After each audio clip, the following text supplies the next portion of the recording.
Bonjour et bienvenue dans cette vidéo. Aujourd'hui, on va étudier et questionner les limites des continents. Et vous allez voir qu'elles ne sont pas aussi évidentes que ce qu'on apprend à l'école. En effet, elles dépendent de facteurs géologiques, mais aussi de facteurs culturels et même politiques.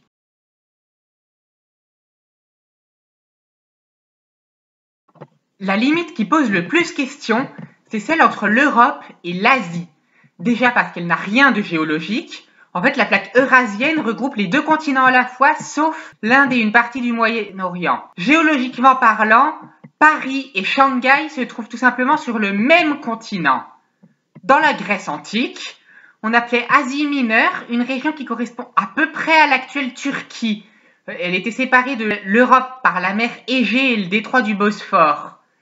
À l'époque, les Grecs ne connaissaient pas les terres situées plus au nord correspondant à l'actuelle Russie ou à l'actuelle Ukraine. Ils ne pensaient pas que ces deux masses continentales se rejoignaient au nord de la mer Noire. De leur point de vue, c'était donc logique de considérer qu'il s'agissait de deux continents différents. Aujourd'hui, par contre, cette limite n'a plus du tout de sens géologiquement parlant. Elle n'est que culturelle et due à la domination historique et actuelle de la culture européenne sur d'autres cultures. Dès le XIXe siècle, certains géographes comme Élisée Reclus ou Conrad Maltebrun ont débattu à ce sujet. Si l'on considère l'Europe comme un continent à part, c'est parce que la civilisation occidentale a voulu se séparer des cultures asiatiques. Ainsi, les limites de l'Europe ont fluctué au cours du temps.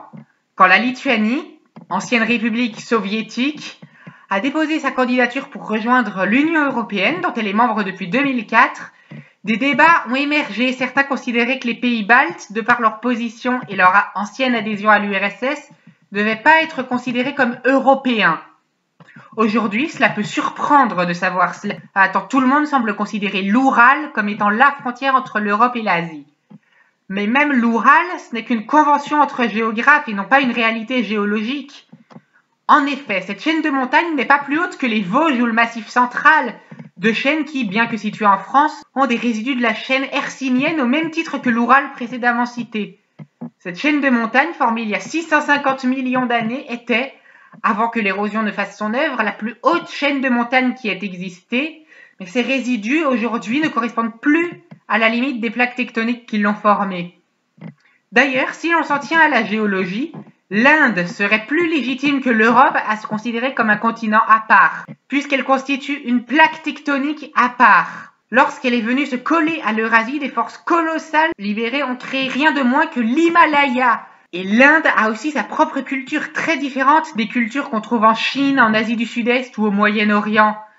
Ces régions sont longtemps restées sans contact les unes avec les autres, l'Himalaya étant un obstacle qui est très longtemps resté infranchissable. Mais l'Inde n'a jamais dominé le reste du monde et n'a donc pas cherché à se séparer des autres aires culturelles. Elle a même subi la domination européenne et donc le découpage européen lorsque le Royaume-Uni l'a colonisé. Alors bon, cette limite Europe-Asie est artificielle certes, mais faut-il pour autant la jeter ?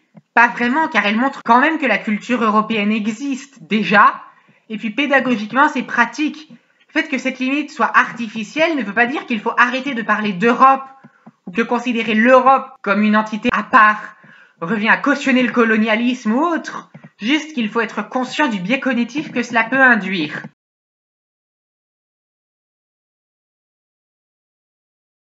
Conventionnellement, la limite entre l'Afrique et l'Asie est fixée au canal de Suez. Logique, puisqu'il y a de l'eau, mais il s'agit d'un canal qui a donc été creusé par l'homme en 1869 et non pas d'une mer naturelle et encore moins d'un océan au sens géologique. L'Afrique et l'Asie appartiennent à deux plaques différentes, la mer Rouge étant un jeune océan qui se forme. Il y a bel et bien une dorsale qui passe en plein milieu.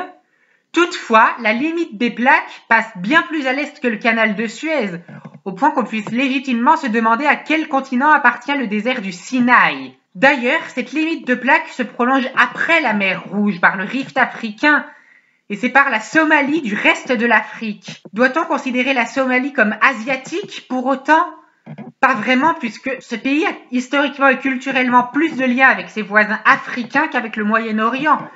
Et je ne parle même pas de la Chine ou du Japon qui n'ont absolument rien en commun avec la Somalie.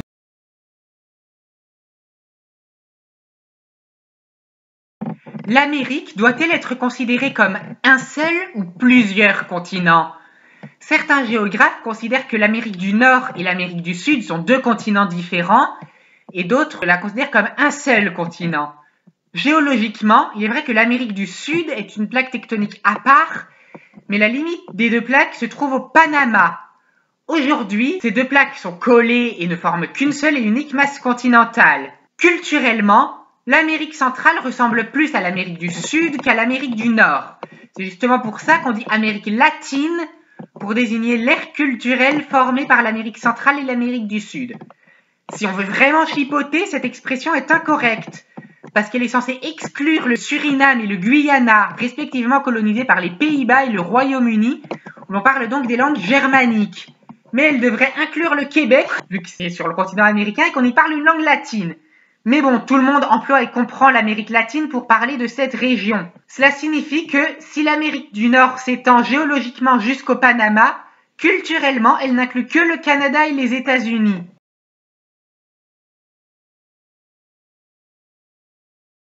Quelles sont les limites de l'Océanie? D'ailleurs, est-ce vraiment un continent? Géologiquement, rien ne différencie l'Indonésie de la Papouasie-Nouvelle-Guinée. Il n'y a ni océan ni montagne, juste une frontière nationale qui traverse une île. Quant à l'océan Pacifique, il s'agit d'un océan, avec certes de nombreuses îles, mais géologiquement, ça reste un océan, pas un continent.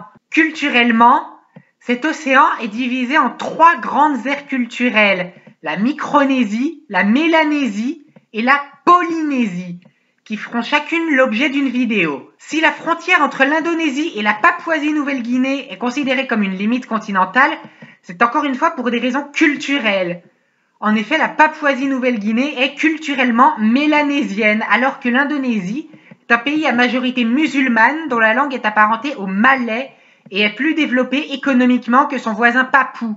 Il s'agit d'un pays émergent au même titre que la Malaisie, l'Inde, la Chine ou le Vietnam. Si l'Océanie est malgré tout considérée comme un continent, elle doit en fait sa relative unité à l'océan Pacifique et à sa position stratégique entre l'Asie et l'Amérique, qui en fait un point de passage, mais aussi lors de la Seconde Guerre mondiale une zone de tension entre Japon et États-Unis.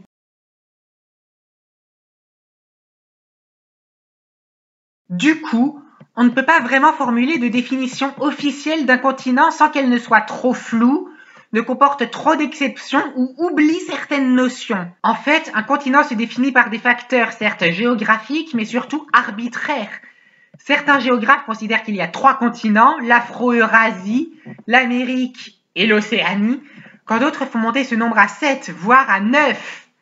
Tous des critères que l'on veut étudier. Cette vidéo est à présent terminée, j'espère qu'elle vous aura plu. Si c'est le cas, n'hésitez pas à mettre un pouce bleu et un commentaire pour améliorer mon référencement, à la partager et à me suivre sur les réseaux sociaux, et à vous abonner pour ne pas rater les prochaines vidéos. Ceux qui ont carrément envie de soutenir financièrement la chaîne peuvent faire un tour par Tipeee, le lien est dans la description.